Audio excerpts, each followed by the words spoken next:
Hey guys, Jkun here, and thanks for checking out my video. Before we get to that, let me give a shout out to my wonderful sponsors that help keep the channel up and running. So after the video, please check out the great deals with Dynamic Custom Beadworks, No Scope Gamer Glasses, Blue Voss Energy, and Demi Designs. Dynamic Custom Beadworks is officially licensed by Capcom and well known around the fighting game community circuit, specializing in custom perler bead art from your favorite video games, anime, and comic books. No Scope Gamer Glasses provide you with quality gaming glasses at affordable prices that help reduce eye strain so you can stay in the game longer. Blue Voss Energy is an energy supplement designed for gamers to help increase focus so you don't lose your edge in those pivotal clutch moments. And Demi Design specializes in custom art, headwear, eyewear, and more. All provide super deals and products, and shopping with them keeps the channel and stream going so I can provide more quality entertainment for you. Check them out and use the discount codes below. Thank you very much for your time, and enjoy the video. You got the touch. You got the power. What's up, everybody? Jkun here, and welcome to the second episode of the Primecast. Today we're going to be tackling an entirely different subject than what we tackled before. The first Primecast was about E3 and what we have to look forward to in the near future in the gaming world. We're going to be switching gears tonight and going to be talking about movies. And we're approaching fall, so I guess now would be a good time to kind of do like a summer movie wrap-up style type podcast. And like before, I am not alone. I am joined with some guests that saw some of the movies themselves, or they even went and saw it with me. First off, he was here for the first one. He's back again, albeit for a limited time, but sometime is better than nothing. Gotham Guardian, go ahead and say hi. Hello. And then the second person, nobody knows this guy better than I do, because he's my dad. And he tends to be the number one guy I talk to about movies and other random stuff that nobody wants to hear about. So, Timmy Green, go ahead and say hi. Welcome to the party. Yeah. Alright, so we got a bit of an extensive list to start off with here before we turned on the podcast. Timmy here actually made the comment, see, I'm going to be confused with that the entire time. Do I call him Timmy? Do I call him Dad? What the fuck? It's like working all over again. Move on. Anyway, there was a bit of a discussion as to whether or not we were going to start with Batman v Superman, but I feel like Batman v Superman has been talked to death, and it technically came out in March. That's the springtime. So we're going to start at around the beginning of summertime, which is around May. So that is going to start us off with Captain America Civil War. Now, in my opinion, this was probably the best Marvel movie I had seen in quite some time, and the brothers that they have been getting directing these Captain America movies have yet to disappoint me. What do you guys think? They're doing a fantastic job. I would agree. I thought that it was exceptionally good, but I don't know. Avengers is still my absolute favorite, the first one, but the way they progressed has been very good, and this one didn't disappoint. Yeah. I think the majority like practical effects in this particular one, instead of using a lot of like CG, I really appreciated them doing that. Like looking at the special features, I realized a lot of stuff that we saw, they actually filmed. It wasn't like they didn't throw in CG just for the sake of throwing it in. They did what they could practically without, doing the CG. Right. For the most part, and this is where the classic argument will always start. Do the movies do the books justice? And no. Marvel went out on a limb a long time ago and said that, look, the Marvel Cinematic Universe, it's its own thing. We will take cues from the books, but in the end, we're going to do what we want with it. Which, with Civil War, thank God they did that, because that was a story arc that happened in the books that lasted almost 2 years. And it would have taken forever, and it would have involved the entire Marvel Universe, and that they could have made a movie series on this book alone. But for what they did with the material that they were given, I'd say it was a pretty good job. I would definitely go out on a limb and say it's still not my favorite one, but it's definitely in the top 3. What would be your favorite? My favorite one, believe it or not, my favorite one is still very much Captain America, the First Avenger. Really? Yeah, that's still my favorite one. Okay. That was an exceptionally good film in the fact that it was a period piece, and they were very true to a lot of the circumstances, and then they played with what they needed to play with, so that they really delivered on that suspension of disbelief with that one. But with it was the first time I saw Captain America where I didn't look at it and laugh. Well, that was one thing I really liked about it, was that they took the opportunity to absolutely make you laugh at his comic book uniform. And then they evolved from there and made it more believable as they changed it, and I thought all of that was fabulous, because when he walked out on that stage with those little wings on his head, I burst out laughing. Yeah.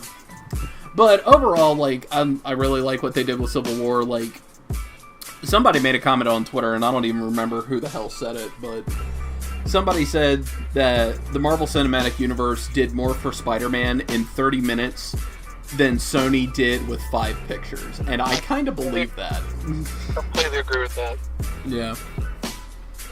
Well, I think Spider-Man in the previous ones suffered from the fact of either writing and direction or whatever taking creative liberties, like we were just talking about. You know how movies are gonna differ from source material, and I know we said we were skipping Batman v Superman, but I think that was the biggest thing that killed that was. And I mean, in his defense, you're taking 2 completely different stories there and attempting to meld it into one, and that's a writer's nightmare. Yeah. And so the fact that it came off, I guess, as good as it did, you know, has to be, you know, a little bit. But with Civil War, I think the fact that it came out as good as it did, anytime you have such a tremendous ensemble cast, it's tough to make it meaningful and really deliver on the characters. And in that respect, I think Civil War really stood tall. And I mean, you know, Spider-Man, but Black Panther on top of that, I think was something where that was a real home run. Oh, Black Panther stole the show. Yeah. Mm-hmm. Yeah, he really did. And that's one of the things that was like, okay, it didn't feel like nobody got more screen time than the other, obviously, than Captain America and Iron Man, because they were the 2 focal points. But as far as like the side characters went, it didn't really feel like anyone had more screen time than the other. And if they did, it was because characters were already established in a previous film. You already know who they are and why they're there. Yeah. So, like, I felt like the balance on that was really good. Alright, so let's go ahead and move on to the next film, which was X-Men Apocalypse. Now, this is part of a film franchise that pretty much got a reboot in the previous years, and that became more and more apparent with the previous film, Days of Future Past, which, honestly, in my opinion, like, it was just okay. It wasn't like the big stellar knockout thing that everyone claimed that it was, and it's like, guys, did any of you people actually read the book Days of Future Past? It was kind of boring. And like, Kitty Pryde was the fucking person that like the main character, and I'm like, thank God they swapped in Wolverine for that one, because of entire movie about Ellen Page, like, it's Juno #2, and it's like, no. But you could have subtitled it as that. Yeah, X-Men Days of Future Past, aka Juno 2. Michael Cera plays Nightcrawler. But overall, like, the direction that they're going with this film franchise as a reboot, obviously, Patrick Stewart passing the torch, kinda, sorta, but not really, to James McAvoy as Professor Xavier, and basically, okay, we're gonna go all the way back here. Like, X-Men Apocalypse takes place in the 80s. So, like, there's one scene in the movie where, like, some of the kids at the school, they go to a movie, and the movie they went to go see is Return of the Jedi. So it's like, okay, we know exactly what time period this is. But overall, Apocalypse, it wasn't terrible, but it was far from a home run, in my opinion. with someone like Apocalypse, you have a very hard time putting him on the big screen and not making him either A, look like a complete and total joke, or B, doing him so much justice that he's just simply not believable. And that's the problem I feel like they had with Apocalypse, where they didn't make him a joke, but it was like, okay, it's like they couldn't find a fairly common ground between the two extremes, and it just came off just like, try again, guys, please. Well, I have to admit up front, I did not see this one, and I did not see it for a couple of reasons. First one, I was not knocked over with Days of Future Past. Of course, any time you have a pass the torch kind of film, I like that terminology actually. I think it always leaves a little something to be desired, because they're trying to figure out an effective way to hand off from one group of actors to the other. And I think that always comes off a little bit awkward. The other thing is that I had seen several trailers for Apocalypse, and I think it really got into that age-old discussion that you and I have had so many times when it gets all the way back to Dragon Ball. Yeah. You know, where it's like, yeah, we're going to have an argument, you know, we're going to have a fight here, and in the meantime, by the way, we're going to blow up the world, and is there anybody left for us to actually save? And yeah. I think anytime you're throwing even a set of superheroes against somebody that is technically a god, you know, or something like that, it just always gets so way out of hand that I think it just loses a level of believability. And I know some people probably like, you know, the more extreme the better. And of course, there are going to be people listening to this podcast going, none of it's believable. They're mutants, you fucking nerds. Well, if that's the case, then we can scrub more than half this list off. You know? But all right. Overall, like I said, X-Men Apocalypse wasn't terrible, but far from good in my opinion. And of course, with every other Marvel movie, they have a little tagline at the end where they showcase, oh, here's who the next villain's going to be. And this is where I feel like the movie completely fell on its face. Dad and I make the comment several times in the past where you can ruin relatively a decent movie in just a matter of seconds. And that's what I feel like X-Men Apocalypse did. Where you come off with one of their most powerful villains ever. Apocalypse. Like, Apocalypse, hands down, in the X-Men franchise, he has been the go-to bad guy. If the world is in peril, he has something to do with it. And you're going to segue from the first mutant who views himself as a god to Mr. Sinister, the man who likes to clone people. And it's like, wow, we're scraping the bottom of the barrel now, aren't we? You're telling me that they actually did Mr. Sinister in the movie? No, they said, like, the little final scene was showcasing that he's going to be the next villain. I don't know how I feel about that. Yeah. But see, this is an area where I feel like that I don't know who owns the comic property for Conan the Barbarian these days. You know, but that was something that got both done to death and done badly, you know, from Arnold on down. But if you look at Conan in the comics, Conan was often up against, you know, demons, gods, whatever like that. But it was always some circumstance that in order for them to fight him, they had to take some sort of physical mortal form.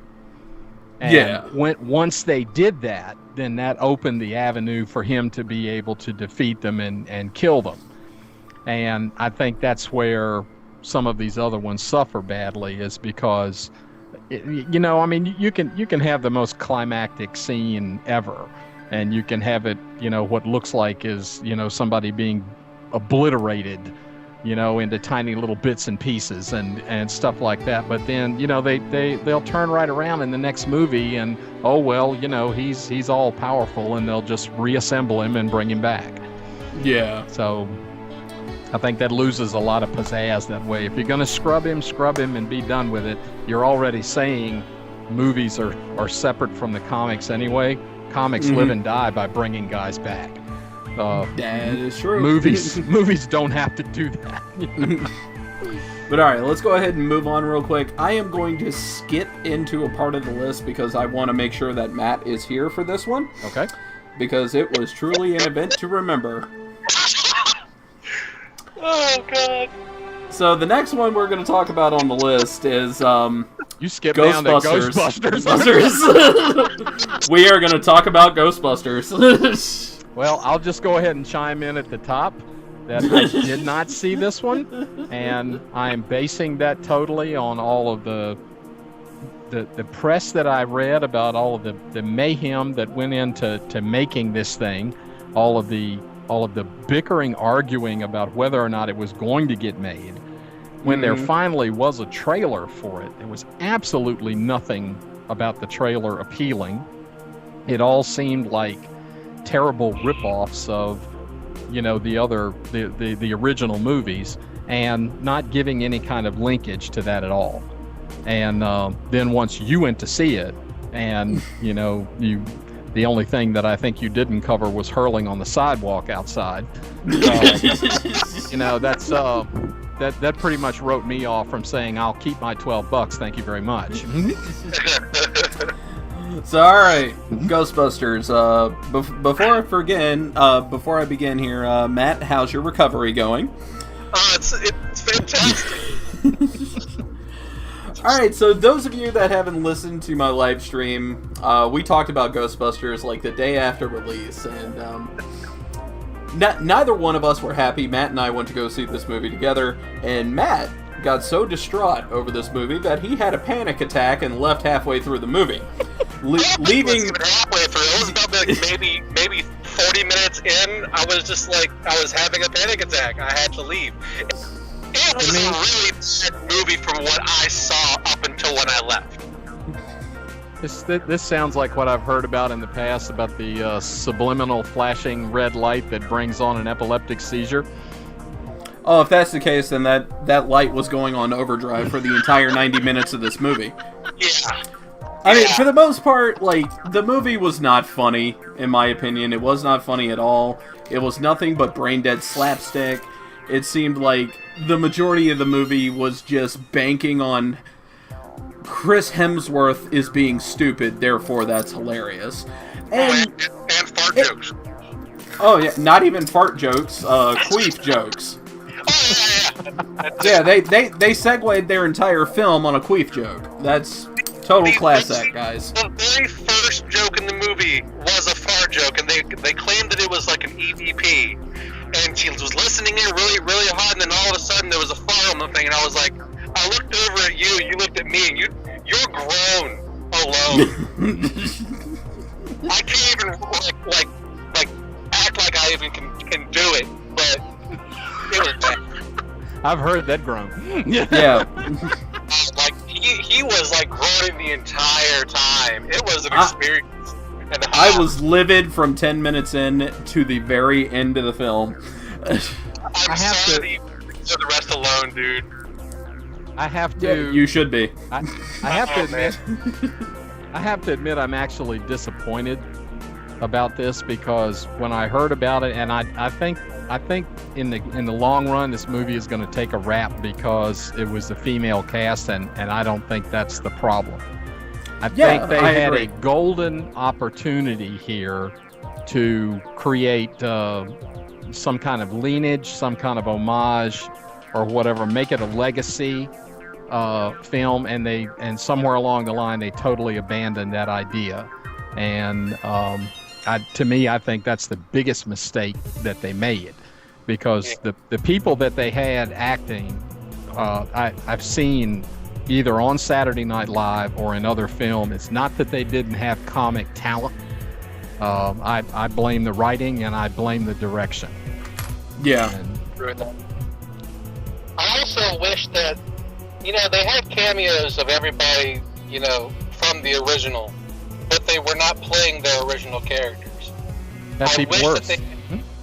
I I wish that they had some way where they could have incorporated the original Ghostbusters to maybe help them along this situation, but I know that Bill Murray didn't want to do it in the first place, and you know the way that they did his cameo was kind of disappointing to me. But yeah, they should have had some incorporation with the original cast, and then maybe handing down the mantle. They didn't do that.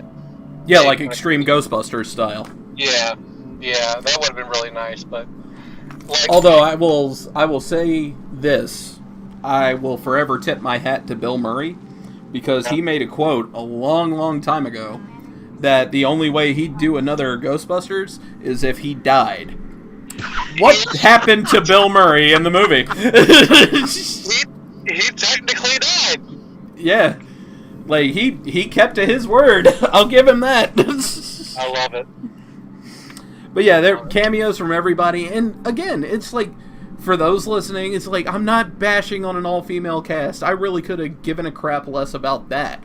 But the people that were chosen wouldn't have been my first choice. Like, Melissa McCarthy, she kind of has this MO in every movie that she acts in, with the exception of maybe like one or two, where the whole point of her being there is to be fat, to get hurt, and those two being funny.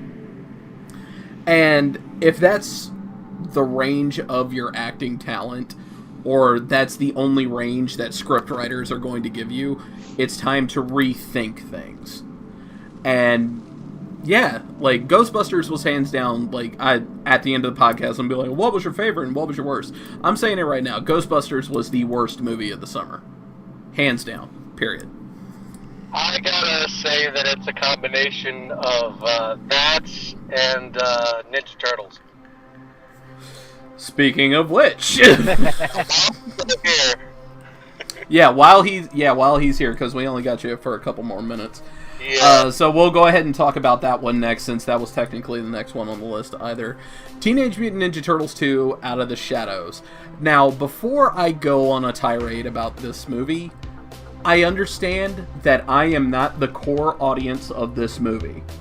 However, you need to bear in mind that when you are showcasing something that I grew up watching, you need to throw those little cues in every now and then for the people that grew up watching this stuff. And they didn't do it, and they didn't do it at all. The characters were there on screen, but that was about it. Yeah. Everything else was just like, why am I still sitting here? Why have I not made a mad break for the parking lot yet? Well, I'm going to chime in here one more time, and I realize I'm definitely sounding like the begrudging old fart or whatever, but when you go all the way back to Turtles' origin, the black and white comic, that's their origin story.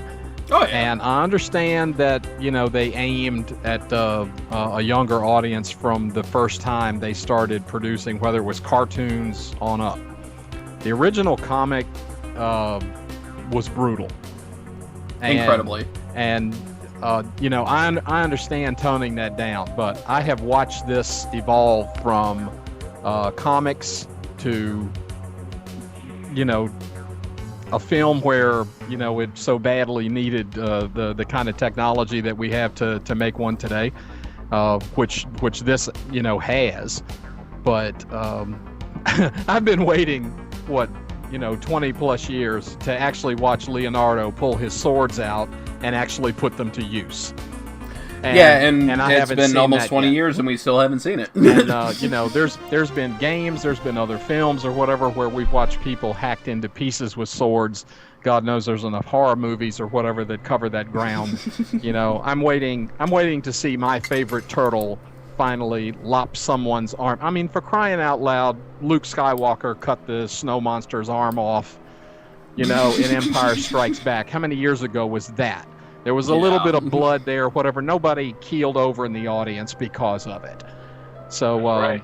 But yeah, I'm this, and with this latest iteration, they've certainly had the benefit of technology to make it look as better than it ever has.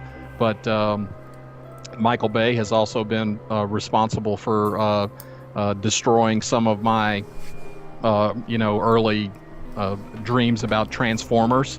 And, when you go back and look at the original animated Transformers movie, is still far and away better than anything he's produced. And when I found out that, he was doing Ninja Turtles, that was pretty much crossing me off the list from the very beginning. So, in these instances, I've been waiting for Joshua to go and see one of these and come back and tell me, my God, this was fabulous. You have to see it. And that hasn't happened yet. Yeah, so I'm still on the sidelines on this one. I hear you. Well, I guess we don't need to spend any more time on that movie. Yeah.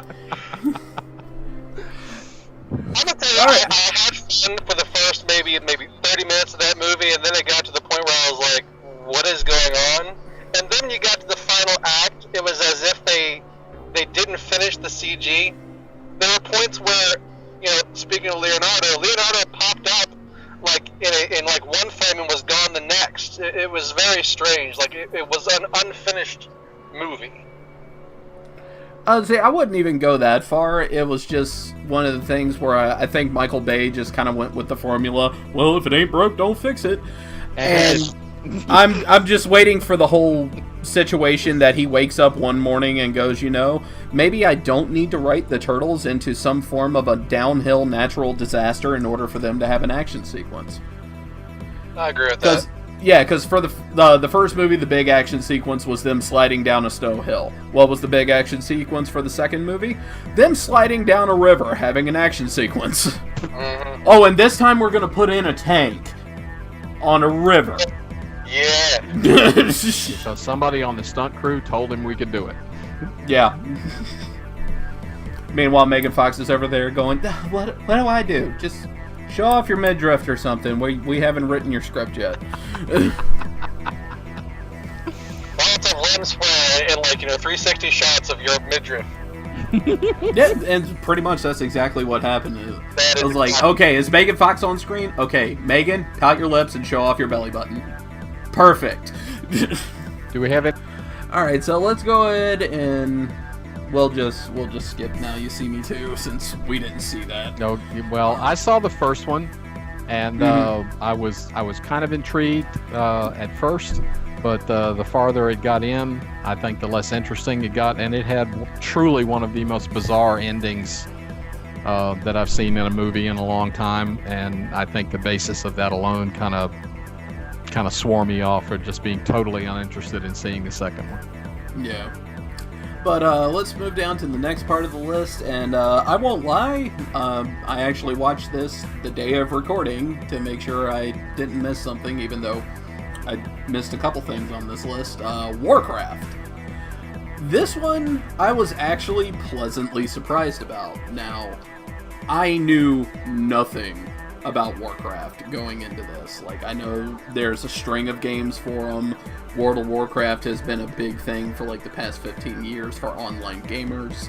That's about all I knew about it. Mm-hmm. Yeah, but story-wise, I kind of figured okay, they're making a Warcraft movie, so they're going to start at World of Warcraft or some crap like that. They went, nope, we're starting with Warcraft 1. And I'm like, okay, so we're definitely going back a few years.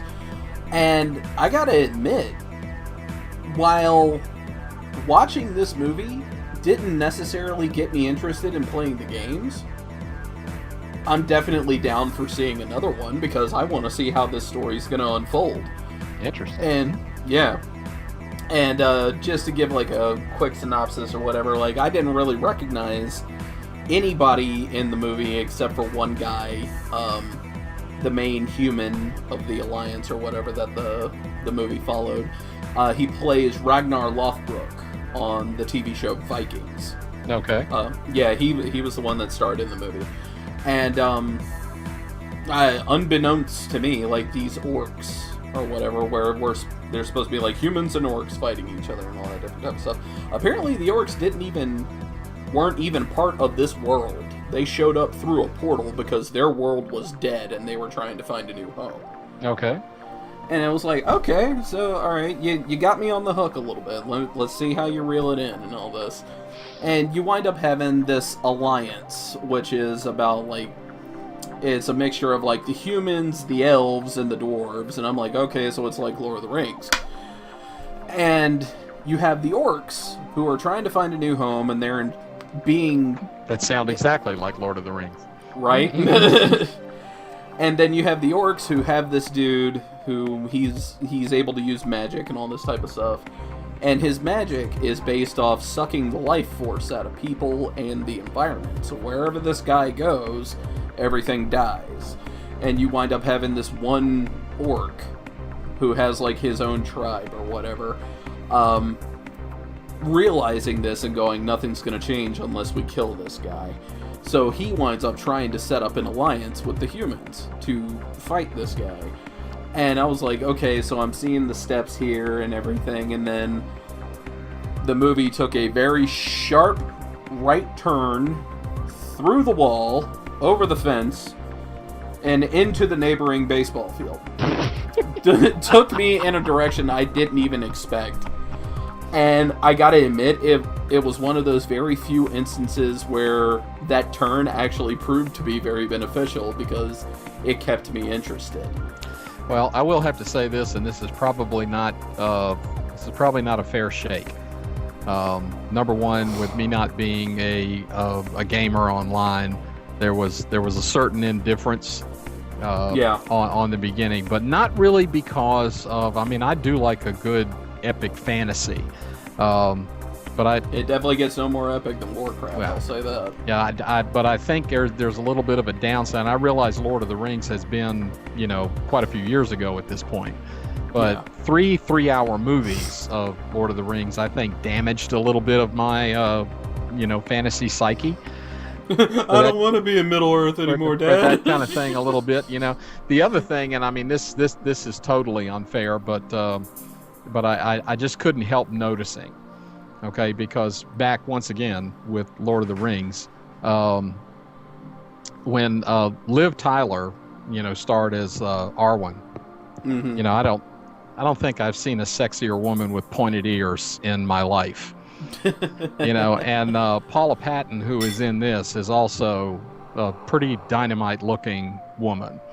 And it took me a minute when I saw the preview for it to sink in that it was actually her, because the pointed ears and the incredibly tall bicuspids jutting from her bottom jaw. I'm sorry, that poor woman, not unless she was thinking, you know what, I'm going to play this role because nobody's going to say anything about my looks. Right. Because, I mean, it was you took somebody who was pretty gorgeous and made her kind of hard to look at. I don't know. She was probably the best looking thing in the entire movie because nobody else was catching my eye. The orc women definitely weren't doing it. I mean, I like I said, I know nothing about it, so I'm open for any insult that somebody wants to hurl. I'm certainly deserving. But well, I'll be in her defense. Like, she played a character. I kept, like, mishearing her name, so, like, halfway through the movie, I was just going, okay, her name's Corona, like the beer. But apparently in orc language, it means cursed. She is a human orc half-breed. And that's why, like, she's not as big as the other ones. She's not as grim-looking as the other ones. That's certainly true. Mm-hmm. Yeah. But I gotta admit, like, CG-wise, this was some of the best CG I've seen to date. Now, I don't like commenting on that stuff all that much, just simply because with technology, obviously things will start looking better. But for something like this, I expected it to be, for the most part, mostly CG, and it was. But when human and CG are on the screen at the same time, you can't really tell a difference. And that was something I think this movie did very, very well.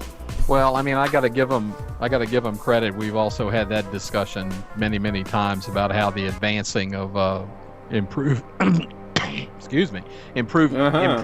graphics and movie technology are kind of walking hand in hand and making more and more things possible. And I don't know how much CG is borrowing from James Cameron's technology of what he used to make Avatar, because I know when I saw that film, that was probably the most knocked over, at the authenticity, the look of it, ever since the first time I saw Jurassic Park. So I mean but anyway, based on what you've said, I mean that this might be something worth checking out on video. Oh yeah, I would say so. But let's go ahead and move on to the next movie on the list here, Finding Dory. So it was no shock that this movie was coming. We saw it coming from a mile and a half away. Pixar, well known for knocking stuff out of the park, and this one certainly didn't disappoint. Well, unfortunately, Pixar has had its share of duds of late. The Good Dinosaur was totally unimpressive. They had great story background for this one because everybody's already familiar with the character. But at the same time, I got to give them huge credit on this one because, in my opinion, Hank the Octopus stole the show. Oh yeah. I mean, Dory and the whole thing of what her doing and I mean some of the other ones, the mental telepathy sound whale, yodeling or whatever was plenty hilarious, but Hank and his camouflage ability and all of the things that he posed as, turned into, things like that, I think really just added the kind of comic level that it really needed. And then at the same time, her actually getting around and eventually finding her parents, gave it that touching element that all of Pixar's movies have. Yeah. So for that respect, but I mean, a great and even as crazy as they got with the ending, but I mean, you can afford to do that in Pixar, and that doesn't make it. I mean, you're already talking animals and an octopus driving a truck, so. I mean, we already had Buzz Lightyear driving the truck, so why not? Yeah, we don't we don't apply logic to Pixar. So, matter of fact, sometimes I think they're better off when they don't. So. Yeah. But I can't say enough good things about it. Like I was hesitant at first because it was one of those things where I was just kind of like, I'll just wait to video. It'll wind up in the house at some point. But I was like, why not go see it? And I'm extremely glad I did because it was one of the better movies of the summer. It was excellent. Yeah. Well, let's go ahead, moving right along. God, this one. So I already know you didn't go see this one, so I guess I'm taking the spotlight on this. Independence Day Resurgence. So there was a video tweet that I put out not too long ago, and I'm just going to go ahead and read from the script of that one, because it said everything I needed to say the first time. Independence Day Resurgence is exactly what I was afraid was going to happen to this franchise. That it has been so long and so done to death, the whole alien invasion thing, since the first Independence Day, that this movie was going to come off like some late night 3 a.m. made-for-TV movie that you would only see on Sci-Fi. And that is exactly what happened. And the potential was there to make this, honestly, one of the better movies of the summer. And it fell right on its nose and hit every tree branch on the way down. Well, I mean, I guess this was one of the ones that even the original, while I thought it was good, I didn't think it was great. I'll agree with that. It wasn't great, but you can't deny that movie is firmly seared in everybody's minds now. Because, like, for the promotion for the first movie was amazing. Nobody knew what the fuck to expect, and then we finally got it. We were so shocked that we were just like, It's amazing. Well, you know, I think the first one soared the way that it did because it struck a patriotic tone.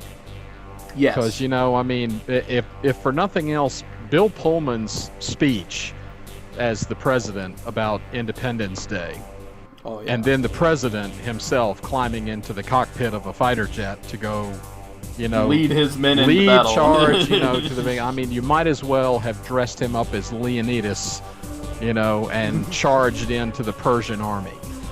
I mean, it was about that bold, you know. Yeah. I mean, when I went to see it in the theater, you know, I mean, people love Will Smith in an adult role, you know, and being once again being heroic.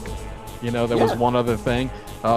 Jeff Goldblum was the fantastic comic edge of that, you know, with that incredibly bumbling intelligence factor that he has. And you take all of that and you rolled it together, and it was one of those things, you know, where people were standing up in the theaters and, you know, saluting and waving flags and wanting to set off fireworks. And you know, I don't think you can do that twice, not on the same subject matter. Yeah, and I would have to agree, because now we're in a setting where it's like, it's 20 years later. Yeah. Now they did the thing that I'm like, anybody who saw the first movie and now sees that a second one is coming, going like, I hope they kept some of the shit from the first movie so they can like better plan their defense and shit. They did that, so I'm just like, smart people. So obviously these alien dudes come back, and they come back in force. And how the preview, I feel like the previews were very misleading on this movie, because like in the previews it's like we had 20 years to prepare and we had their technologies, and oh my god, it just wasn't enough. That was bullshit. It put them on a complete even footing with the aliens. The only difference that made it kind of tilt inside the aliens' favor is the fact that the aliens brought their entire fucking civilization with them. And their ship had its own, like, it was so massive that it had its own gravitational pull. So, with it coming into Earth, it immediately set Earth into anarchy. It was Unicron. Shit, I think this thing would have made Unicron piss its pants. This thing was massive. And the part that ultimately kind of just made me go, I'm done with this movie, was right at the end, because in typical alien fashion, oh, well, you kill the queen, then you get the rest of them. We wind up seeing the queen. The queen is as big as the fucking ship! And then on top of that, like, the whole shielding thing that was such a big deal in the first movie, it's like, okay, the queen has its own shield. It's as big as a goddamn city, and I'm just sitting there going, where are the fucking Power Rangers when you need them? Let's get some Megazord action going here. I don't know, to me, the best analogy I can think of for my interest in this movie after seeing several trailers for it was, you know, you can make popcorn in the microwave, but if you take popcorn and you put it back in the microwave and you reheat it, all you do is just set fire to the bag or burn the shit out of it. Yeah. So, and I mean, that's really how I felt about this, because everything about it from all of the previews just seemed like warmed over crap. And it just really, it did not spike my interest. It didn't spike. I mean, there's been other stuff that they've come back and they've picked up on, you know, 10 years, 20 years later, you know, that they make kind of a legacy thing. And I mean, sometimes that stuff is good. Yeah. You know, when they do it the right way. But I mean, when it's just playing the same old music with nothing changed, or very little change, or certainly not enough on the preview to make you say, my God, I've got to go see that. Yeah. So, and that movie just wound up being one of those things where it's like, thank God I get to see most of these movies for free. Because if I had spent $12 on that, I would have been pissed. So, okay, let's go ahead and keep moving down the list here. This was one that Dad definitely sang its praise on the rooftops for, The Secret Life of Pets. Now, I didn't get a chance to see this one. I was tied up with other things, so take it away. Well, I laughed my ass off from the first time I saw a trailer for it. I mean, the first couple of trailers that I saw for it, I knew I wanted to see it. Mostly because, I mean, I've been coexisting with pets of one form or another, and, you know, getting this kind of take on it, you know, it looked incredibly funny from the beginning.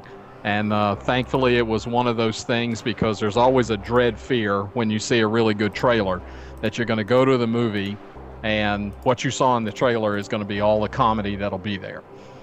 And but thankfully, everything you saw in the trailer was probably over in the first 15 minutes, and then it just took off running from there.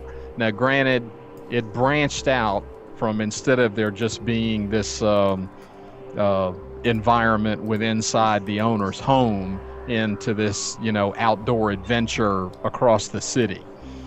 But at the same time, I mean, all of the other animals that they introduced as the characters as it went, they just kept piling it on, one on top of the other one, and it was like, you know, putting more basting on the turkey that's making it juicy, and yeah, that shit was good. And you know, I mean, even when it gets down to, well, I mean, I think one of the things, the woman that owns the dog, who's Louis C.K. is the voice of the main character dog. But then she comes home, she's been down to the pound, and she adopts another dog.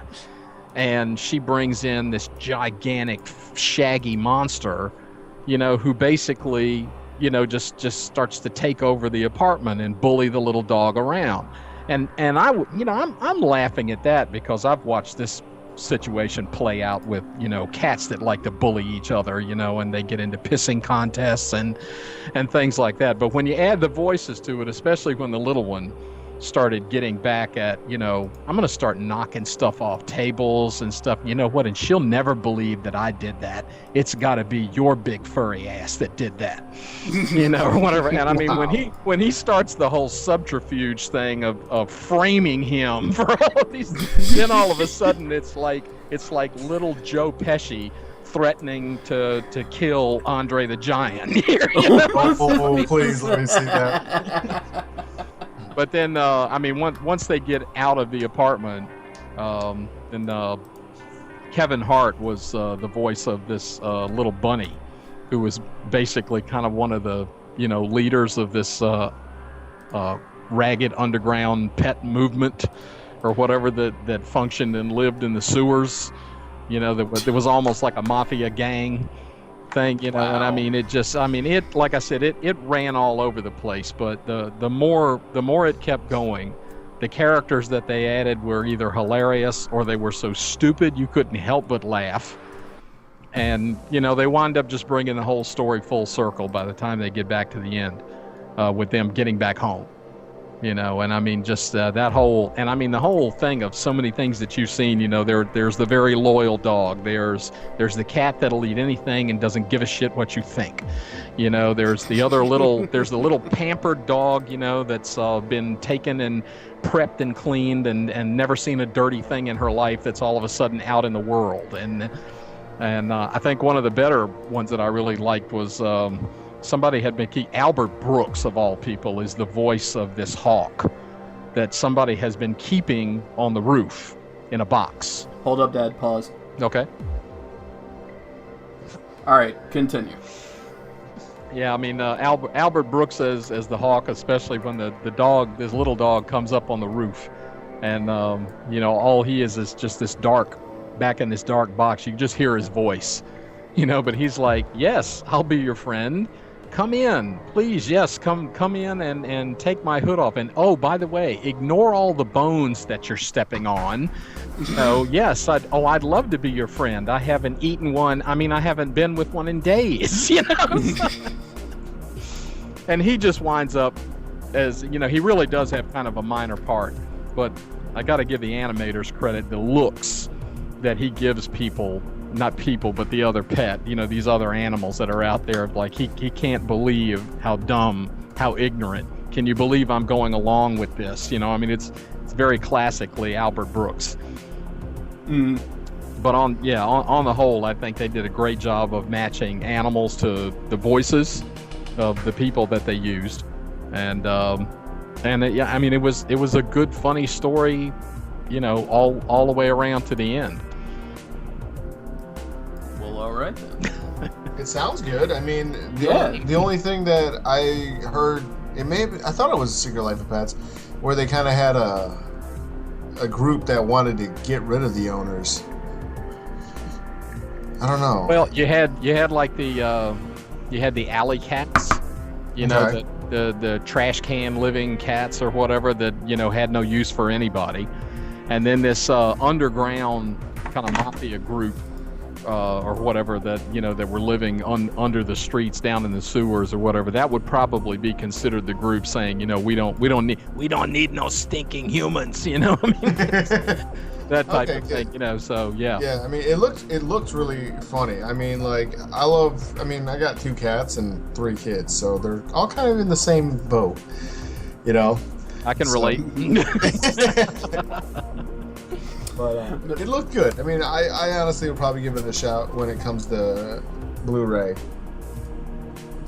All right.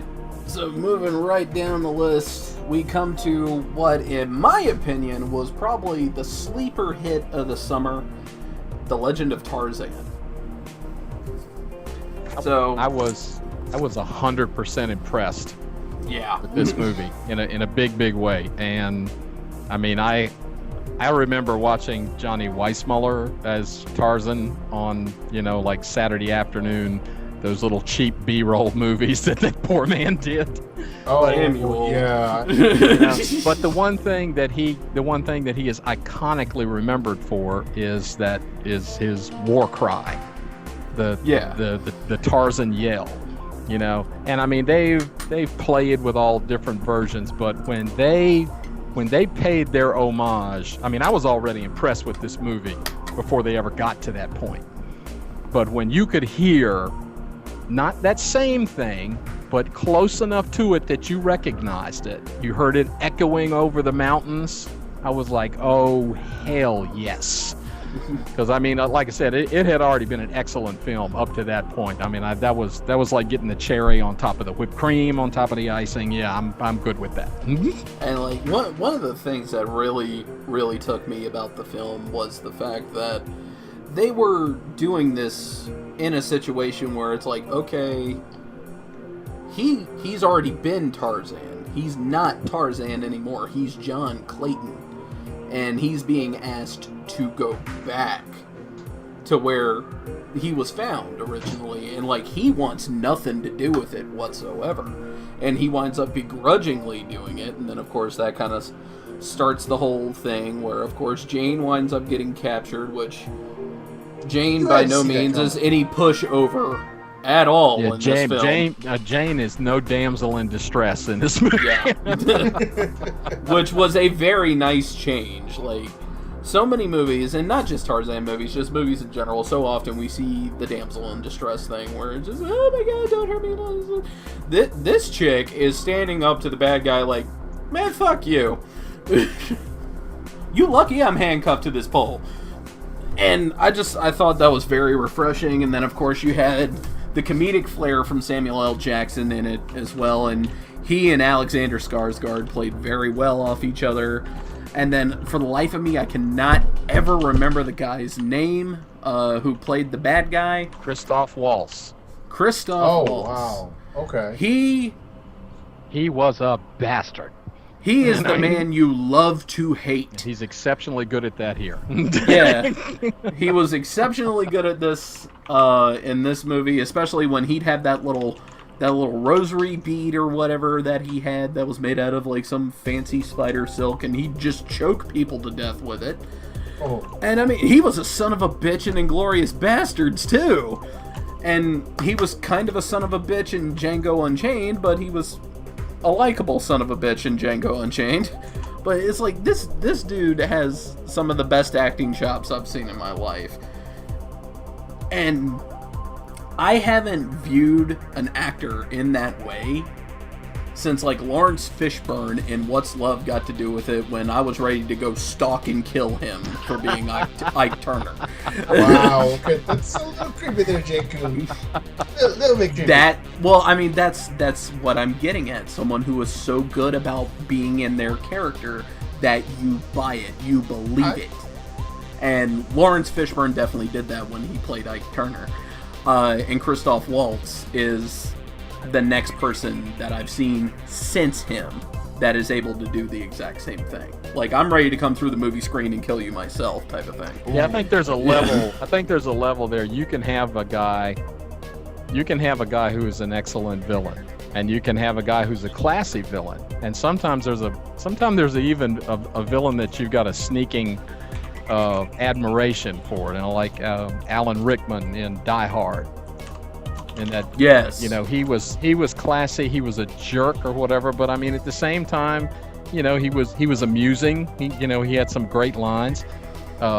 Vader in Star Wars, probably one of the standout things, where yes, he's ruthless, yes, he's a damn killer, but at the same time, you were like, I can't help it, he's fucking cool. But this guy in this one, and I mean, I hated him in Inglourious Bastards. I mean, he gave you every reason in the world to hate him. There was no redeeming quality.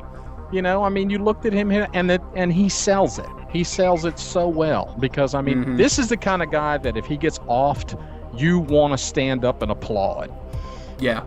That's how much you're looking forward to somebody scrubbing this guy, and don't kill him easy. Okay, make it hurt. Yeah. Now, is it bad that even though he's just an insufferable prick in Inglourious Bastards, I still liked Christoph Waltz more than I liked Michael Fassbender? I don't know what it is about Michael Fassbender, but I hate him. Well, isn't he the kind of character you want to hate? No, I just don't like him. Something that my dad said about actors years ago. He said, anybody, it's easy for somebody to make you like them.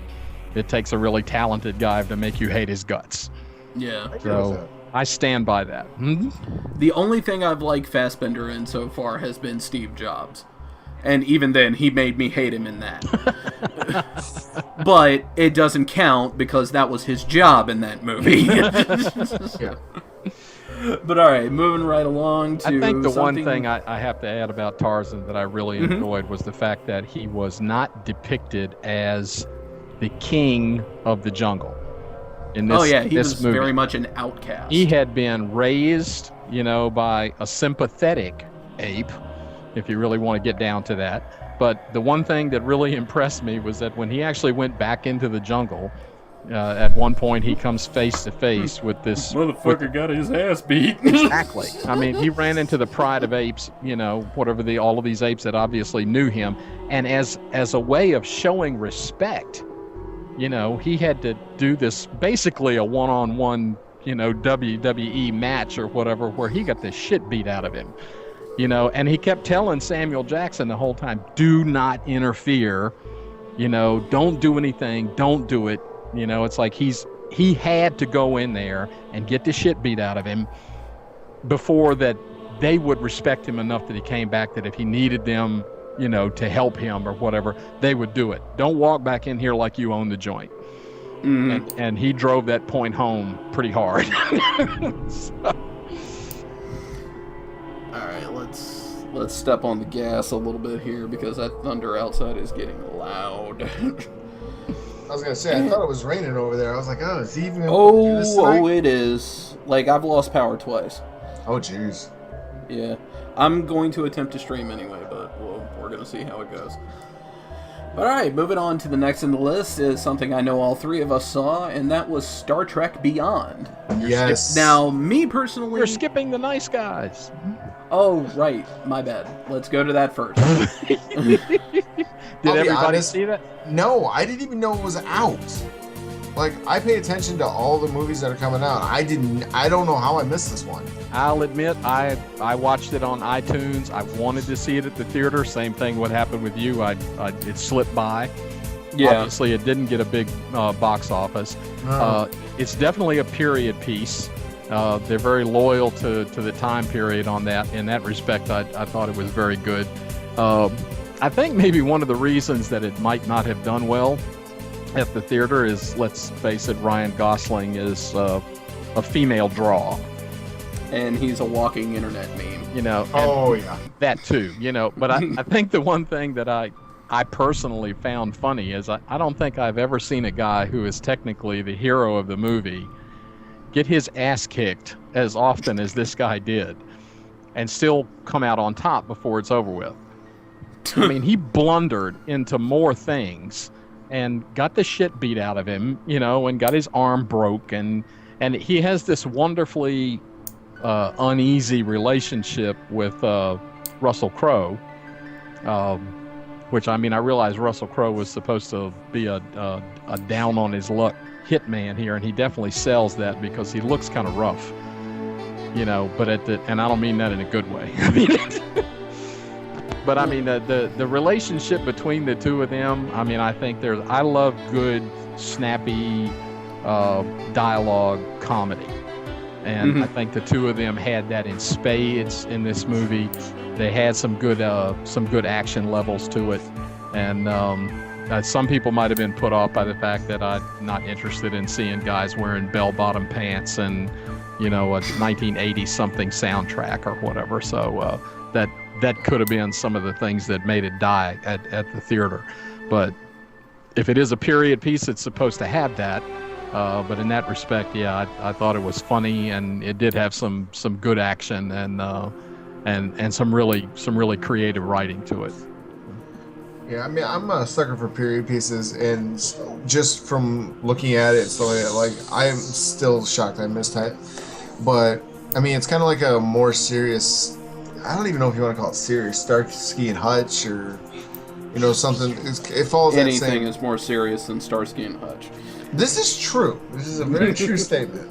So, well, I'll have to give it a watch, because... Let's compare that to the TV show and not the lame excuse for a movie that they tacked that name onto. So yeah, that was just really bad. So in this respect, this would be actually a more comic version of the Starsky and Hutch television show. Okay.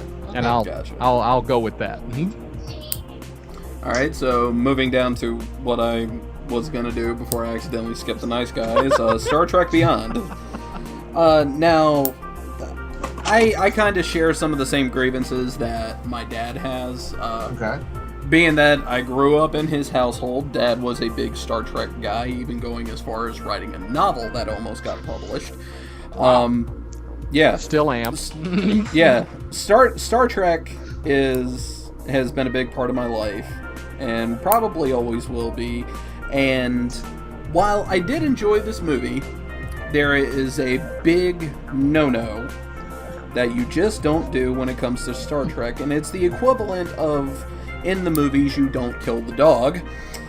And that is, when it comes to Star Trek, you don't ignore the science. Right. And Thank you very much. They took the scientific logic of Star Trek and they threw it in the garbage with this movie. I'm sorry, go ahead. No, you. Okay, like, with this movie, I wasn't really... I mean, yeah, everything about Star Trek is exploration and discovery and, just, you know, different things like that. And this movie, yeah, they had a lot of science in it, but, like, I guess, yeah, nothing really got explained, or they really never broke it down. It just turned into one big action film. So that's actually a lot of my beef, and I'm really disappointed, and I mean that in a really kind of tragic way, because I mean, J.J. Abrams' casting of the people that he put in these iconic roles that have been around forever. I mean, my hat is off a mile high to Chris Pine for ever stepping into the boots of James T. Kirk. Oh yeah. Oh, yeah. And I think he's done an incredible job. As far as the actors, you know, falling into the characters and really molding, you know, and delivering that, I think they have been stellar at that. But one of the credos, I mean, one of the original basis, you know, from the beginning of Star Trek has always been everything you do is based on scientific theory. And you don't, you know, you make your sandbox and you don't get outside the sandbox. And I think one of the biggest scenes that stuck out in this movie that made me so insane was when they launched the ship off of and you know, Scotty is standing there telling him that it's been here for however long, and he's worried about the structural integrity, and you know, all of these types of things, you know, but yet, you know, they burst out of where it's, you know, covered in rock, however long it's been covered in rock, you know, and then they push it off a cliff, and before it ever, you know, cranks up enough to actually get going, they, you know, lop the top off of 2 or 3 other mountains, you know. Yet at the same time, you know, at the beginning of each one of his films, he has always managed to, very short order, destroy the Enterprise in some sort of, you know, massive onslaught. It's like, you know what, if this thing was tough enough to fly through fucking mountains with shields and stuff on, shouldn't it be tough enough to stand up to a little firepower? I mean, for heaven's sakes, we build destroyers that go out to sea now or whatever that can take direct hits from missiles and still float. You know, two centuries of technology hasn't gotten us any better than that. You know, I'm not buying that part, you know. And I mean, to me, it's like, and I mean, I think with this one, even the worst part about it is the fact that they destroyed the ship and they destroy the other one that they're with or whatever. But then, yes, let's make sure that we do a time-lapse photography right at the end to show that we built another one, you know, which... Well, to be fair, in the other Star Trek movies, they went all the way to the Enterprise E, so... yeah, but at the same time, okay, we got all the way to, what was it, Search for Spock in the original one, you know, when Shatner had his "My God, Bones, what have I done?" When he set up. Yeah. But even then, he chose to blow it up. He fucked the Klingons by blowing it up. You know, I mean, when Christopher Lloyd goes, "Get out of there!" You know, I mean, you know, that's what you're standing with him on the surface, watching this thing burn when it goes down, and say, "Yeah, we lost the ship, but your ass went with it, didn't it?" You know? But yeah, I mean, after that, the whole, yeah, I mean,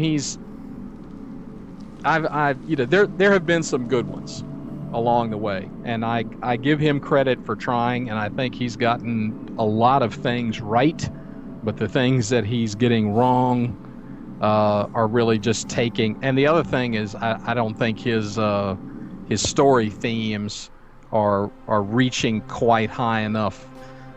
Star Trek stuff before, whatever, stretched your imagination, it forced your intelligence, you know, to reach a little higher. You know, even if you had to go look shit up afterwards, that's okay. You know, that's... Like in Star Trek V, where they literally found God. Well, I'll admit that one stepped off the realm a little bit, but at the same time, that had been something, you know, because Roddenberry was an atheist.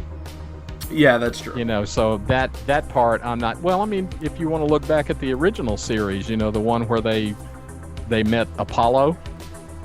You know, yeah, there's that. But that was technically the same type of thing. You know, it's trying to give some sort of logical explanation to that because we are reaching out into the galaxy, right? Yeah. You know, how far do we go before we actually run into one of these guys? You know? But alright, next up on the docket. Now, this was something that originally I was not going to put on the list. But I did actually see it in theaters because, hey, I'm one of those assholes that actually goes to Fathom events every now and then. And lucky bastard. I couldn't even find one in the area that was doing it. I was so mad. See, that's why you need to be in my area, because I have 2 theaters that do Fathom events. Yeah, but that's like... Technically 3. I just have to chime in on this one and say this is one of the huge benefits of having iTunes and Apple TV. This thing was available on iTunes the day after the Fathom event, and I watched it happily with my ass on the sofa at home. So, I mean, that's all right. No annoying people. It was all right. So, without any further ado, ladies and gentlemen, Batman the Killing Joke. Now, anyone that watches my Twitch channel, or even the YouTube channel, for that matter, there is no shortage of superheroes on my channels, let me tell you that.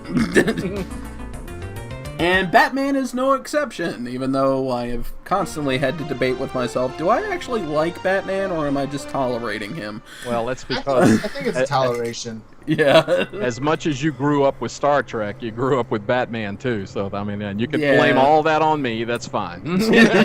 I hate Batman. Thanks, Dad. You bet. Well, no. I mean, that's where the whole Nightwing mentality came from. Guido is like, oh, who's your favorite Batman character? Nightwing. Yeah, mine's Tim Drake. So yeah, I totally. It was like, well, why Nightwing? And I just point to my dad because he's Batman. And I've got a screaming kid dressed as the Joker to prove it. So. Nice. Oh yeah. So I'm just gonna go ahead and tell that story right now because the last podcast we told a story about my dad. So why not do another one? Or I can do it if you want. I mean, if you want my perspective, or you just enjoy this. I enjoy this. Okay, go right ahead. Yeah. So, all you guys heard about the Chocobo breeding story from my dad's perspective in the last podcast. Yes. So here's one for an eye-opening moment for a parent. I mean, oh, I'm sure it was. Dad, they're not doing it right. They're what? Pretty much. Alright, so it's Halloween one year. I'm a kid. I'm either dressed up as the Punisher or the Flash. I don't remember which one. But Dad, for like a good 2-3 year stint, he would dress up as Batman and he'd take us trick-or-treating around the neighborhood. And this was riding right off the coattails of a Batman movie release, whether it be the first one or Batman Returns. I don't remember which. Let's not skip the fact that my costume was complete with terribly exaggerated chest, shoulders, arm muscles, or whatever, where I actually looked like a live walking version of Batman the Animated Series. You know, it was on that level. So. So we go walking up the street, and coming from the opposite direction is this little kid dressed up as the Joker. And fate could not have timed this better, because the kid comes walking down the street just as my dad walks into a lit street light, and this gust of wind just fanned his cape out. I don't even know if Dad was even looking at the kid or not, but the kid drops his candy, goes turning around in the other direction, screaming, "Mom, he's real."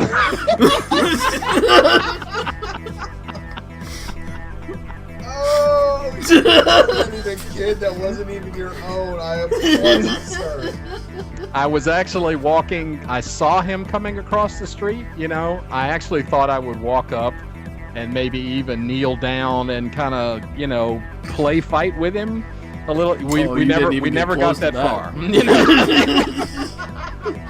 that gust of wind, and that did it, buddy. I mean, he was out of there like a rocket tied to his ass. I mean, he was. I saw what happened to Jack Nicholson, not me. All right, so had there only been a video camera. All right, so Batman the Killing Joke. Once again, DC Animated brings another cherished title to their library, and I'll be the first one to admit I didn't hate it. Did this necessarily need a theatrical release? No, which is why they probably did it as a Fathom event for one night only. It's only about an hour long, and the entire first 30 minutes of the film has nothing to do with the main storyline whatsoever. And while I like it, it's definitely not their best performance from the DC Animated Division, in my opinion. Because let's face it, after you tackle the Flashpoint paradox, like, you got a pretty high bar to jump after that. I'll go along with that because that was stellar. It was, even though I hated that arc so much. I know. And we hate Alan Moore even more now for what he's doing to it. But, yeah, so, like, the Killing Joke winds up getting the big clout that it does, because it's supposed to be the Joker's origin story, and it's also supposed to be the point where Barbara is paralyzed, and it's because of the Joker and him trying to mentally break James Gordon and everything. And it's one of those things where, like, every comic book fan hopes that they go and see a movie, whether it be animated or live action, of their favorite comic book title, and it's done justice. And I'll be the first one to admit, the book is done solid justice. From page 1 to page whatever, frame by frame, that movie is done in this picture. Yeah. But once you see it in motion, I feel like it kind of loses some of the luster that it had originally on the book, and it just winds up coming off a little weak sauce. Well, I just have to, I mean, as big a Batman fan as I've been, you know, for so many years, and I even remember the guy at the comic book shop, you know, selling me this, telling me about how fantastic that it was. Yeah, because you still have an original pressing of the graphic novel, don't you? Yes. Yeah. Nice. But you know, I have never understood why this was such a huge seller. Now, I mean, granted, I agree with all of those things that you just said. It gives origin story of the Joker. It shows what a ruthless bastard he is, and the way that Barbara is put out of commission, or the way she becomes Oracle. You know, I mean, it can't get a whole lot more cold-blooded than that. But I think, to me, and I definitely agree with you saying it losing some of its luster, because his song and dance routine in the movie, I wanted to throw something at the TV. I mean, I realize they're covering necessary story material there, but I'm sorry, that was boring as hell. I almost feel like that one part right there would have been sold in a more shocking manner. Yes. If while he was going through that track, and it was just nothing but silence.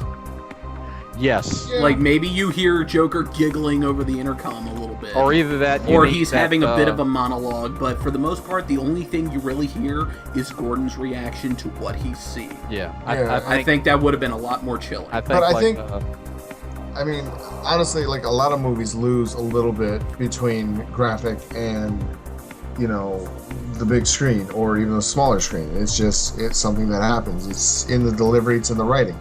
The fact that they were able to get, you know, the voices back for this, that right there was a huge selling point for me. I mean, yeah. I love the graphic novel. Like you said, it was, you know, the graphic was violent. It was, you know, this horrific moment, and that's what made it. You know, it's a hero getting crippled, basically. Yeah. Mm-hmm. By the biggest villain. I think what I hated about the book, and like he said, that's, you know, absolutely translated to the movie, is the two of them standing there laughing at the end. I mean, to me, Batman, in my mind, or whatever, would have pummeled that bastard until his teeth fell out. You know, he would have been laying on the ground, bleeding, or whatever, and somebody can come pick up the pieces, you know, afterwards, or whatever, after what he did. And see, and that's one of the things that kind of, like, it doesn't rub me raw, but it leaves me a little confused. Because from a real-life perspective, I could see where Batman finally could come to this impasse of going, okay, this isn't going to end until one of us kills each other. Yeah. And then him trying to fight against it and do what he has always done and try and bring them to justice or somehow save them. Because, like, we can look at somebody as prime example is like Harvey Dent, Two-Face, where he's not going to pummel Harvey into submission every single fucking time. Right. He's going to try and reach him first. And I think that was the whole thing with this one is, instead of just pummeling his brains in, like, I mean, even the Joker said it in one point, go ahead, kick my ass and get your ovation. Like, okay, this is nothing new, just get it over with. and Batman just kind of pumped the brakes and went, let me try and reach him first. Which never made sense.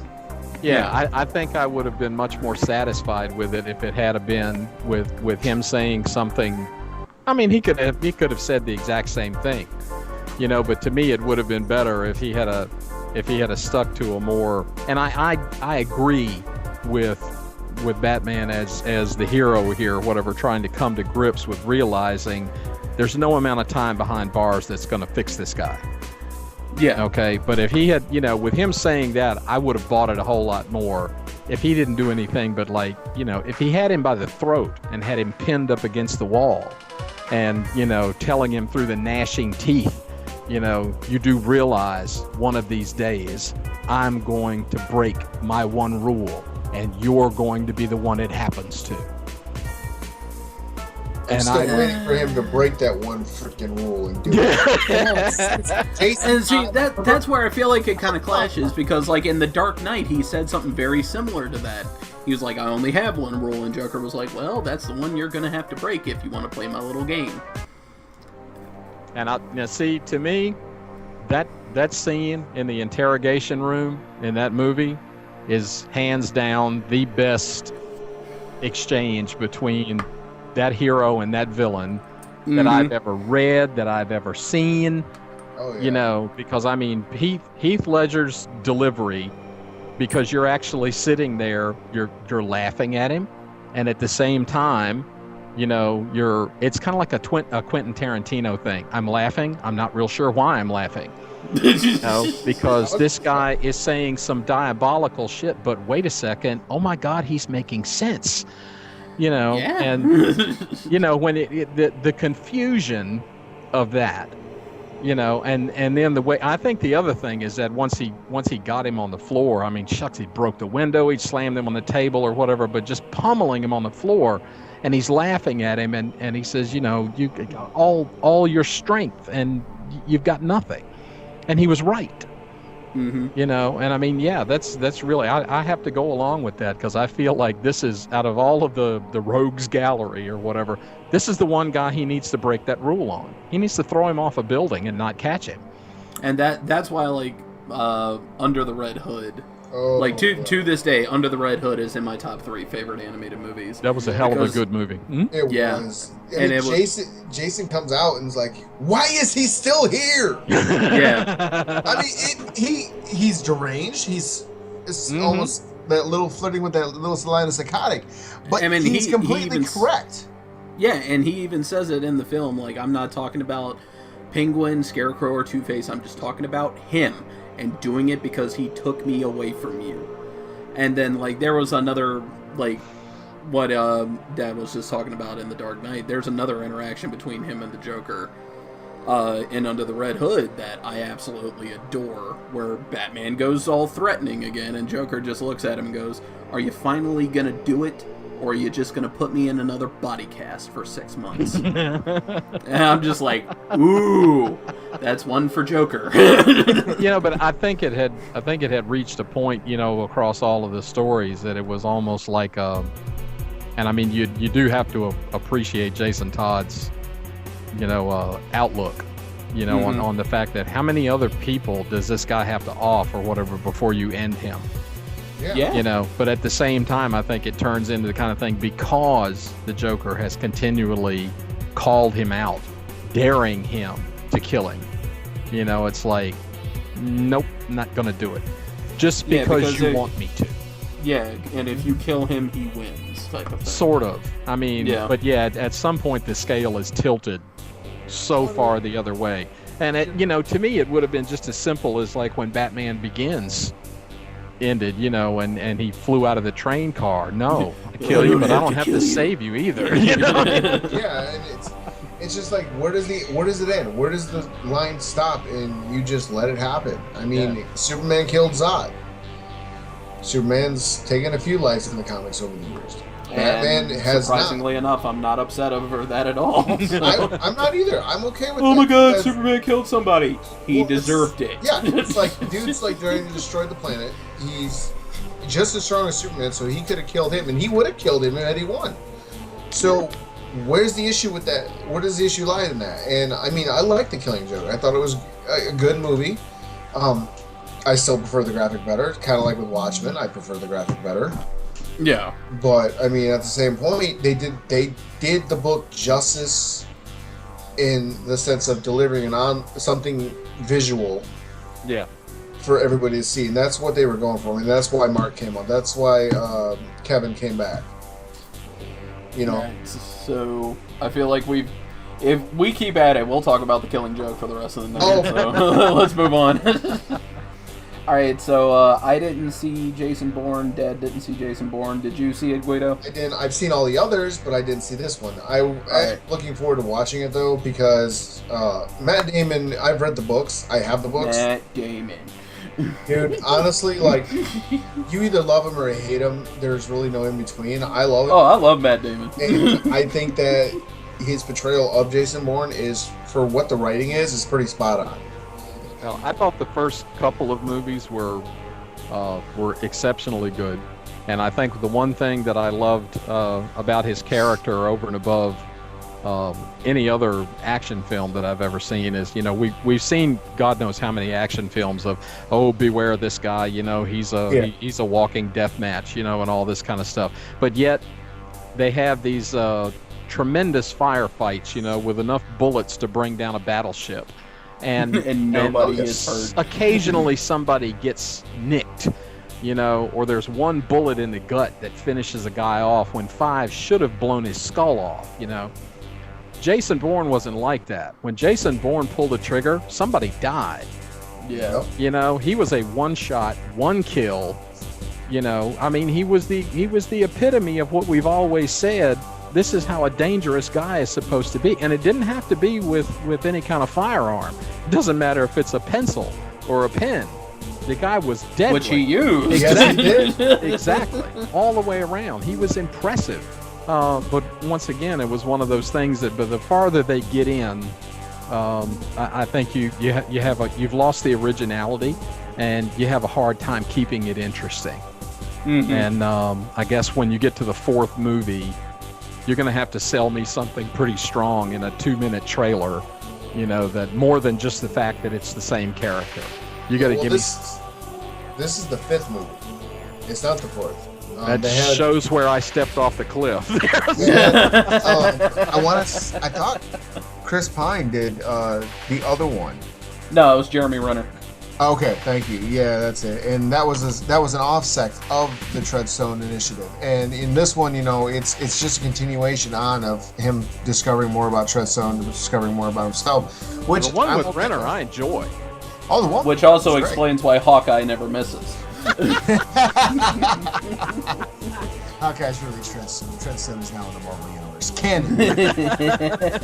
Nice tie over. You know? Thanks, I try. Alright, so we're going to be moving right back down the list here. And these two haven't seen it yet, but I certainly did, and they heard me talk enough about it to might as well have seen it.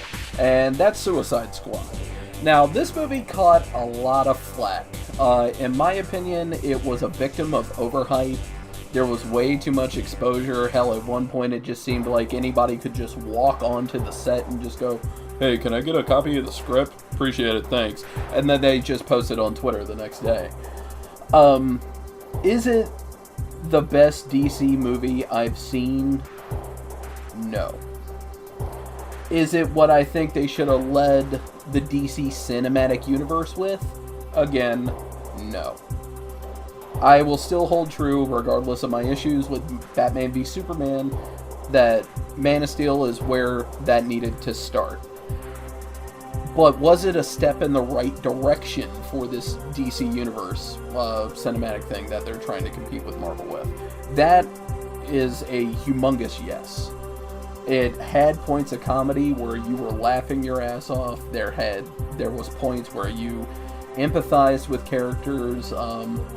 Anyone that saw the Justice League cartoon or even saw the animated movie Assault on Arkham, which was practically Suicide Squad, the animated movie. Amanda Waller is still a royal bitch, and that was perfect. That was absolutely perfect. And My only true gripe with the entire movie is it felt like it was surrounded about the Joker, but when the movie actually started, the Joker was in it for maybe a full 5 minutes in total. And I felt like that was some poor advertisement on DC's part. Well, I would agree with that even without seeing them, because some of the first images that they ever leaked before they even announced that this was the title of the movie were images of Jared Leto as the Joker. Yep, exactly. So,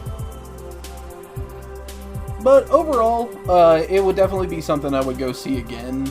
Like, I feel like I should shed more light on this, but honestly, at this point, like, just go see it for yourselves, because it's been one of those movies where, like, everybody who went to see it loved it, but the critics couldn't stand it.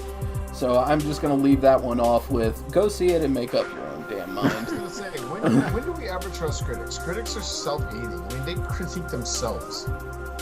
That's almost Well, I mean, I'll trust a critic every now and then, but it's very, very few. I was just gonna say, name the last movie you actually trusted that a critic saw and gave a terrible review on. Birdman. Yeah, see, I didn't even want to see that to begin with. Birdman was excellent. Was it really? Yes, it was. Birdman was fantastic. it was bizarre. And it was definitely bizarre. It had the benefit of being unusual and unique and a strange storyline. I think the worst of it, though, was trying to convince yourself somewhere along the line, was the guy actually seeing this stuff? Was he doing this stuff? Was he imagining this stuff? Or whatever. It didn't draw a real clear line with it. To me, that sounds like something Louis C.K. talked about. I'll go to see this movie after I'm stoned, and then it'll make sense. Yeah. Outside of that, I mean, yeah. But I mean, ultimately, that's one of the reasons I liked Birdman, is because it really blurred that line of whether or not, is he an actor or is he actually a superhero? I think the last time that I really felt that twisted mentally at the theater was the first time I saw The Matrix. Yeah. And I would have to put it on that level of being able to bend your skull that badly. But moving down the list, Dad will definitely be taking spotlight on this one, and that is Pete's Dragon, the Disney remake. And I will have to admit, anytime that I have seen them talk about making a live-action remake of an animated Disney film, I always hold my breath because I'm waiting for a disaster to happen. And I'll have to admit, the first time that I heard they were doing this, I was saying to myself, you have got to be kidding me. But then I saw a trailer for it, and that really... Now, anytime you see something where somebody already knows the story, it can't help but be predictable. So I'm giving it a pass on that. I suppose in that respect, you have to give them points for, not just saying, let's be creative with it here or something. I mean, they stuck to the basic story, and I think but I think the big thing that really sold it for me was that when you're a kid growing up and you have a dog, and especially if it's a good dog, I mean, the dog is your, I think that's where he's man's best friend comes from. Yeah. And I mean, this movie was basically this kid loses his parents in a car accident in the middle of the wilderness, and he gets found and taken in by the dragon. But I mean, there's nothing really threatening. I mean, yes, he's huge, but the more you watch it, and I think I discussed this with Josh, is that when we saw How to Train Your Dragon, How to Train Your Dragon, you knew that the guy that did the story and the animation on that, he had been watching his cat, and all of the mess that his cat was running around the house. Okay, Pete's Dragon is like, take your favorite dog, blow him up to the size of 2 houses. Give him wings and a long tail where he can fly and stuff like that. And that's exactly how he behaves. The dragon behaves like a giant, overgrown, loyal to a fault dog. And it makes him charming. And I mean, you're sitting there the whole time going, I want one, you know. So I mean, in that respect, I think they sold it really, really well. In that respect, I mean, it's not complicated. You know, it's not. You've got a quasi villain. You know, you've got a hero and that type of thing. But I mean, the believability of the effects, you know, it's exceptional. But then again, I hate to say that's becoming commonplace nowadays, but they're getting better at it.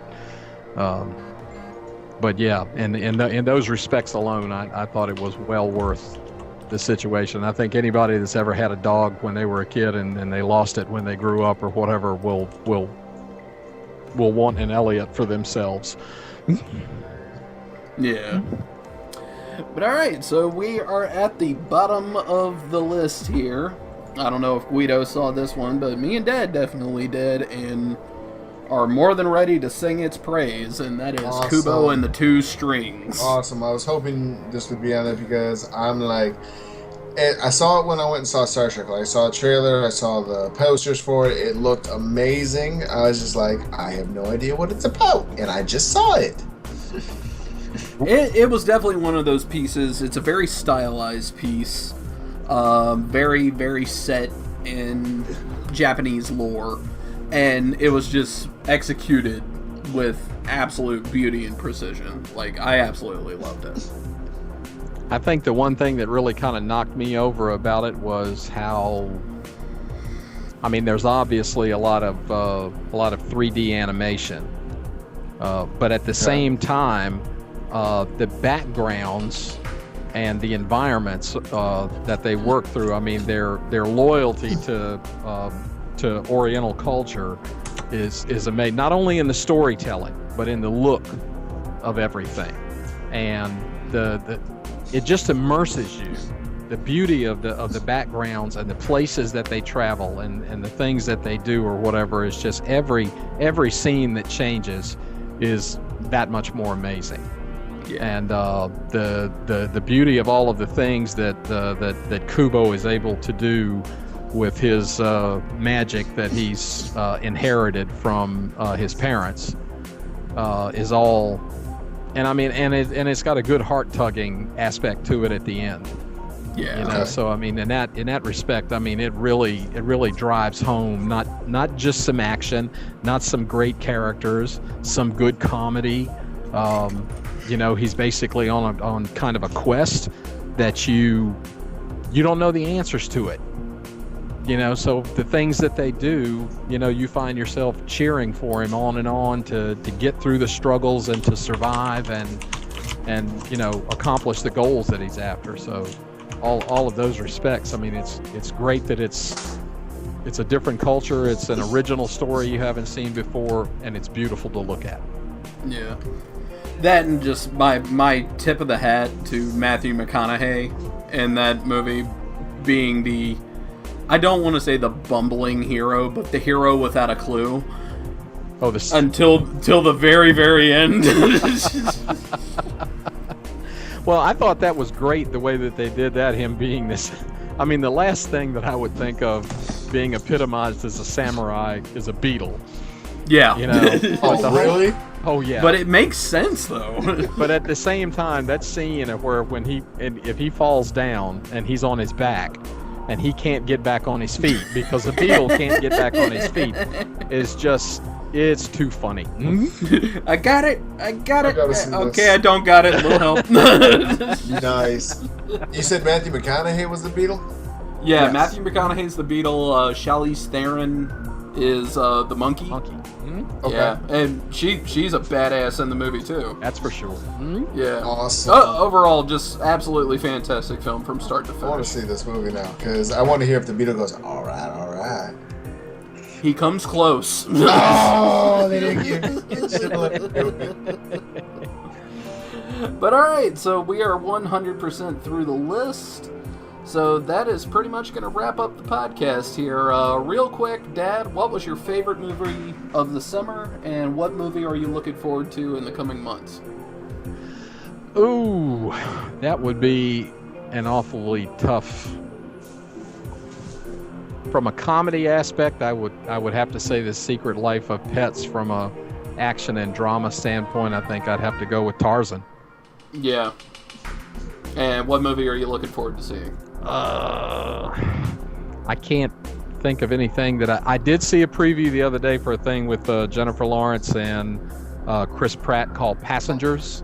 Oh, Yeah, I saw It's a that. sci-fi thing that looks like it's got the other one that I was really looking forward to. I already saw, and that was Sully. So I thought that was incredible. All right, what about you, Guido? Favorite movie of the summer and movie you're looking forward to seeing? Favorite movie this summer, I'm actually going to give it to Civil War. I actually really enjoyed it. Yeah, that's not surprising. And then what I'm looking forward to see is you got a couple. Doctor Strange is coming out. That's true. That's coming out in about a month's time, actually. Is it really only a month? Dang, man. Yeah, it comes out in November. Wow, I keep forgetting it's that close already. Passengers is another one I really am looking forward to see. And then, oddly enough, I'm really looking forward to seeing the live-action Beauty and the Beast. I want to see if they can pull it off. Fair enough. Is that That's not a bad. Christmas release? That is a Christmas release. That is going to be a very big Christmas release. We're gonna be online for that one straight up front because everybody in my household is chomping at the bit on that one. And I gotta admit, I mean, for this once again gets into the whole CG technology. Seeing how believable they pull all that stuff off. I'm really looking forward to checking that out, and I hope I'm going to be incredibly pleasantly surprised. Yeah, definitely. I mean, the cast list alone is insane. Yes. Yeah. All right. Let's see. My favorite of the summer would probably be. It's actually kind of a tie between Ghostbusters. Ghostbusters. Oh yeah, you're funny. You are so funny. Now, I would honestly, I would have to say, The Legend of Tarzan was hands down the favorite, but Civil War and Kubo were definitely runners-up, and Suicide Squad being like an honorable mention, along with Warcraft, because Warcraft was actually surprisingly very good. Movie I'm looking forward to seeing, obviously, Doctor Strange is a no-brainer. The more I keep seeing promotion for it, the more I'm getting intrigued. Sue me if it sounds childish. I want to see what they're going to do with Power Rangers. Dude, no, I'm totally on board Knew with that you was on coming. one. Yeah. I'm totally on board with you on that one. I've seen, I saw both Power Rangers in theater, and I was one of the older kids there. So was I. So yeah, Actually, when I went to see Sully the other day, there was actually a string of posters outside that had the individual cast members with the lightning bolt through their face. Or whatever, as the nice, the individual promos for Power Rangers. I like the one. I think you were the one that shared it on Facebook that had it looks like them standing on the car. standing on the car at sunset out there. I thought that's one of the better. It's subtle, but at the same time you just not know exactly what to expect next. I think the tagline on that poster is what ultimately really sold it. Is like, because at first glance I had no idea what it was until I looked at the tagline and I saw the silhouette of the lightning bolt in the background, and the tagline it just said together we can be more. yeah, And then I finally looked at the bottom and it said Power Rangers 2017, and I'm like, okay, you have my attention. Well, I guess the only thing I can say after, living through the business of buying action figures and, seeing people live and whatnot like that, for your benefit. But yeah, as far as I'm concerned on this one, it's got nowhere to go but up. Yeah, and I mean with the cast that they have lining up this movie, Elizabeth. dude, her Rita looks insane. Yeah, I forget her last name, Banks. but yeah, Elizabeth Banks. Yeah, Elizabeth Banks is playing Rita Repulsa, and that is the first time I have actually looked at Rita and when I don't know whether to be afraid or turned on. I'll give you that one. That one is like, ooh. And then once I found out Bryan Cranston is going to be playing Zordon, I was like, I'm on board. Let's do this. Yeah, we'll see what happens. Walter White is going to be Zordon. He's just going to show up in the giant tube. Alpha, bring me 5 teenagers that can cook. But outside of that, I've been seeing, I don't know if you guys have been seeing the little snippets on Facebook. They're getting ready to drop a trailer for Ghost in the Shell. I've heard. So I'm kind of curious to see how that's going to go. A live action? A live action Ghost in the Shell. Scarlett Johansson is playing Makoto Kusanagi. Oh my. Yeah, that right there just blew up the internet. Oh, White Ghost Yeah, playing people in are not Asian happy Park. about It's that. like, Yeah. oh god. Just leave it alone. Now, when you want to talk about being strangely turned on, now I mean, watching that animated movie years ago, and if you watch it in Japanese with the subtitles, you find that her lines are very different than the English dubbed version. Oh, without a shadow of a doubt. Yeah, and I don't know who the woman is that does the voice in the original Japanese, but she is so sexy compared to the sound of her voice coming out of that character. I mean, Jessica Rabbit ain't got nothing on her. Now, I mean, since it was brought up, like I'm the first one on board to kind of be like, okay, well, it's coming based off a Japanese character. Yeah, I see no reason why you couldn't have cast a Japanese person to do it, but it's also one of those things that when it comes to Hollywood, I know they're gonna do whatever the fuck they want anyway. Yeah, so I don't really care. Just don't let the movie suck. That's all I care about. Outside of that, I know we still haven't seen a trailer for it yet, and I know I'm getting my hopes up pretty goddamn high, being that after I've seen the character models and everything. Transformers: The Last Night. I want to see what they're going to do with that, and whether or not we're finally going to see Unicron hit the big screen. Oh, don't toy me with Unicron, man. They've already shown off Hot Rod. Oh, okay. I was not happy. I was not happy at all. Does he not look like Hot Rod? He does not look like Hot Rod. Well, but then again, I can see why. It's kind of hard to make Hot Rod look like Hot Rod when Hot Rod was not based off a real car. I'm going to interject here by also being a huge car guy. You know, I have, out of all of the, Hot Wheels turned into real live cars and things that I've seen over the years, if I had ever seen anybody turn something that looked like Hot Rod from the animated movie, I'm sorry, it would be a ridiculous looking machine. Yeah, it would be. Okay, now, on the upside of this situation, I did read in one of my magazines that this elite limited edition model of Lamborghini that they only built, like, I think it was 10 copies or whatever of the car that he is based off of. Yeah. And this, I mean, that's got a certain amount of clout that goes with it. Now, I'm pretty sure it's not going to look completely like Lamborghini's, production model there or whatever, but the fact that he comes off of that's got a little cred with me. And that's one of the things where, like, and that's the beauty of having my mindset when it comes to movies. And I know some people just can't see it, but I have that wonderful ability of being able to take a movie for just what it is. It's a movie. So, like, are there things I don't like? No, but no one says I have to see it more than once. Well, so. If taking creative liberties with movies was a crime, Michael Bay would be in jail. He had been executed already. Right there with, what's his name? Bowl? Uwe Boll? Yeah. Oh my god. That man has single-handedly destroyed video game movies. Yes, he has. Yeah. Or Blood Red. But alrighty, guys, we are rolling up on 2 hours here, so thank you very much for tuning in to episode 2 of the Primecast. Hey guys, thank you very much for watching this video. If you like what you saw, please hit that subscribe button and leave a comment below. And if you want to check out some of my other stuff, just follow the links down below to my channel and to my playlist that has several fully complete Let's Plays just waiting for you to watch them. Thank you for watching, and take care.